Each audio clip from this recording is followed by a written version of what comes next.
발효를 담은 건강한 한 그릇 밥 이야기, 강의를 맡은 요리 강사 요리코치 써니 우미선이라고 합니다. 오늘 저와 함께 만들어 볼 맛있는 한 그릇은 데리야끼 연어구이 덮밥이에요.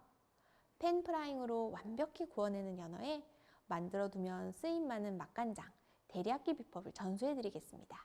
오늘 사용한 메인 재료인 연어는 오메가3, 지방산 함량이 높아서 고혈압, 동맥경화, 뇌졸중 등 혈관 질환 예방에 탁월한 효능을 가지고 있어요. 영양분은 많지만 육류에 비해서 소화 흡수가 잘 되어 스트레스 많은 현대인들에게 좋은 단백질 공급원이 될 수 있습니다. 요리에 향을 더하는 꽈리고추는 비타민C 함량이 높은 채소 중 하나입니다. 요즘 같은 봄의 피로회복에 딱이에요. 특히 아삭아삭하게 씹히는 식감과 초록초록한 색감은 붉은빛 연어와 함께 요리했을 때 시각적으로 식욕을 더 자극해준답니다. 그럼 어떤 재료들이 들어가는지 재료를 한번 알려드릴게요.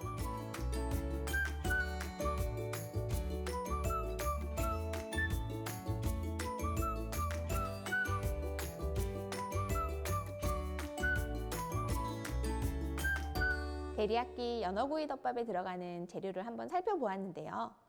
연어는 색이 선명하고 냄새가 나지 않는 쪽으로 구입하는 게 좋아요.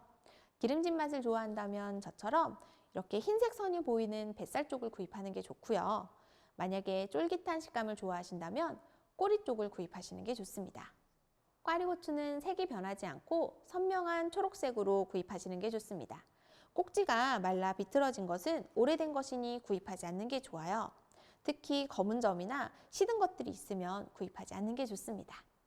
맛간장 재료 중에서 조금 생소한 재료가 있을 거예요. 바로 구운 대파와 구운 양파인데요. 기름을 두르지 않는 마른 팬에 양파랑 대파를 조금 탄 듯이 구워주면 맛간장을 낼 때 마지막 감칠맛을 살릴 수 있는 재료 중에 하나입니다. 그럼 이제 맛있는 데리야끼 소스를 이용한 데리야끼 연어구이 덮밥을 한번 만들어 보도록 하겠습니다. 맛간장 먼저 만들어 볼 텐데요. 맛간장에 들어가는 사과와 생강을 먼저 편 썰어 보도록 하겠습니다. 통으로 들어가도 되지만 편 썰어 들어갔을 때 훨씬 국물이 빨리 우러나는 효과를 낼 수 있어요. 생강도 편 썰어 들어가 주세요. 자, 이제 모든 재료가 준비되었으니 맛간장을 본격적으로 만들어 보도록 하겠습니다. 먼저 주 재료인 간장을 넣어주고요. 잡내를 잡아줄 맛술도 같이 넣어주세요. 단맛을 내는 설탕과 올리고당도 들어갈 텐데 진한 단맛은 설탕이 되고 윤기 있는 요리를 위해서 올리고당이 함께 들어갑니다. 올리고당 대신에 물엿이나 조청을 넣어줘도 되고요. 제가 사용한 설탕이 자일로스 설탕이라 입자가 좀 곱지만 집에 있는 흰 설탕이나 황설탕을 사용하셔도 무방합니다. 감칠맛을 더해줄 다시마도 3장 들어가고요. 맛간장에 풍미를 더해줄 생강도 함께 넣어주세요. 구운 양파와 구운 대파도 함께 넣어주세요. 단맛과 함께 풍미를 더해주는 사과도 함께 넣어줍니다. 이 재료들만 넣으면 자칫 탈 수 있는데요. 그것을 방지하기 위해서 물도 함께 넣어주세요. 맛간장은 중불에서 끓여주는데요. 들어가 있는 채소들이 충분히 무를 수 있도록 15분에서 20분 정도 끓여주면 됩니다. 안에 들어있는 설탕이 자칫 바닥에 늘러붙어 있으면 냄비 바닥이 탈 수 있으니 설탕만 녹을 수 있도록 한두 번씩 저어주시면서 끓여주시면 좋아요. 자, 이제 연어를 밑간해 줄 건데요. 소금, 후추, 그리고 올리브유를 이용해서 밑간해 줄 겁니다. 집에 만약에 바질이나 오레가노, 딜 같은 허브가 있다면 같이 곁들여 풍미를 더해줘도 좋아요. 다만 너무 많이 뿌렸을 경우 허브의 향이 진해지고 구이로 구웠을 때 허브가 탈 수 있으니 그것만 주의해 주시면 좋습니다. 꽈리고추는 씻은 후 꼭지를 따고 2~3등분 썰어 줄 건데요. 작은 꽈리고추는 그냥 사용해도 무방하지만 길이가 길다면 두세 등분 어슷썰기 해서 넣어주는 게 훨씬 먹기 편합니다. 맛간장이 15분에서 20분 이상 충분히 끓어지면 지금처럼 사과나 양파, 대파 등이 이 정도 됐으면 이제 체에 한번 걸러낼 텐데요. 맛있는 맛이 응축되어 있는 속재료인 만큼 숟가락 등을 이용해서 꾹꾹 마지막 액기스까지 짜주시는 게 좋습니다. 이렇게 만들어진 맛간장은 밀폐용기에 담아 냉장고에서 한 달 이상 보관이 가능한데요.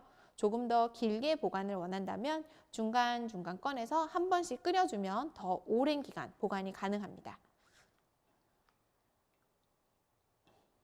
자, 이제 연어를 구워보겠습니다. 연어를 구울 때는 센 불에 연어의 앞뒷면을 먼저 구워줄 건데요.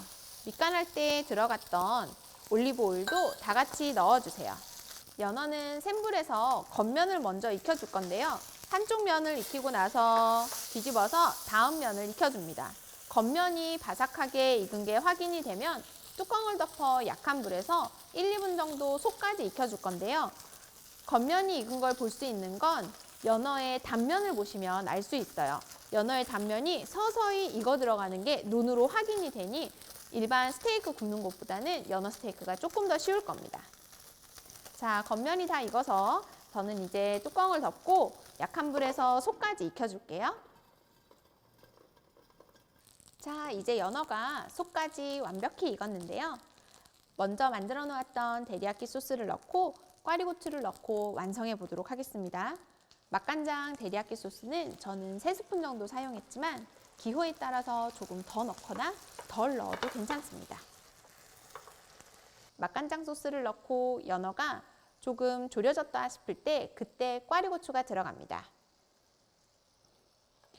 꽈리고추를 넣고 나서는 너무 오래 가열하지 않아요. 초록초록한 색감이 가열되면 색깔이 변하기 때문에 예쁜 색감 그대로 드실 수 있도록 맛간장 소스에 살짝만 볶듯이 졸여주면 완성입니다.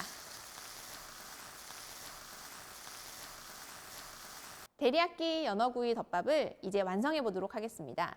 그릇에 밥 한 공기를 담고 데리야끼 소스에 잘 졸여진 연어를 올려주세요. 함께 졸여준 아삭아삭한 꽈리고추도 데리야끼 연어구이 주변으로 둘러주면 훨씬 싱그러운 색감이 예쁘답니다.